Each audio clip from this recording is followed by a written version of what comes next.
absolutely think the role shifts here. I think we move from test author to more of a quality strategist. Um, because if AI can generate the checks, then the real value is in understanding whether those checks are actually meaningful or not, right? And I think testers have always been really good at seeing the bigger picture. And that becomes even more important now, right?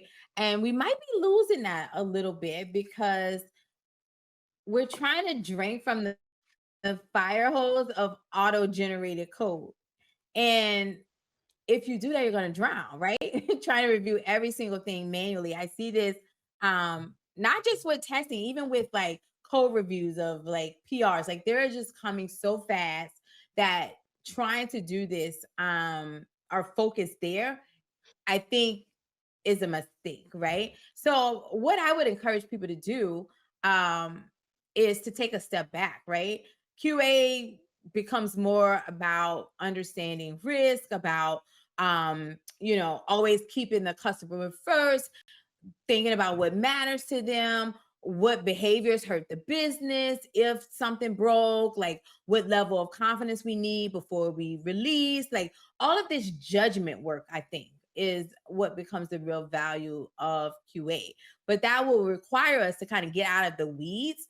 And I think naturally that's where you go. That's where you've been. Like, okay, there's a bunch of features coming out. I need to like test these features right away. Oh my God, I'm drowning. But like take a step back and think about it more holistically, and see the bigger picture and then provide value on like the strategy. Great, great. Anand, anything to add there? Yeah, I think I'm perfectly aligned with what Angie just said, but I would articulate it in two aspects. One is, at least from the ground, as I'm talking to a number of customers, I was with a group of about 40 people a few hours ago, and that's kind of reflective of the general population of QE around the world.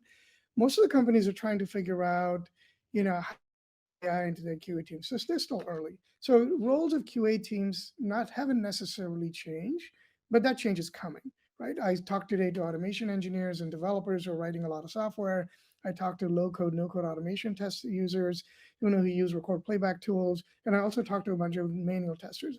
I think to date, they're all trying to figure out in their respective organizations how to embrace AI. The one thing that is a common thread through all of this to make their jobs in whatever morphs into really valuable, domain knowledge is key, right? They need to understand the domain, and they need to use that domain knowledge to describe and control the change that's coming.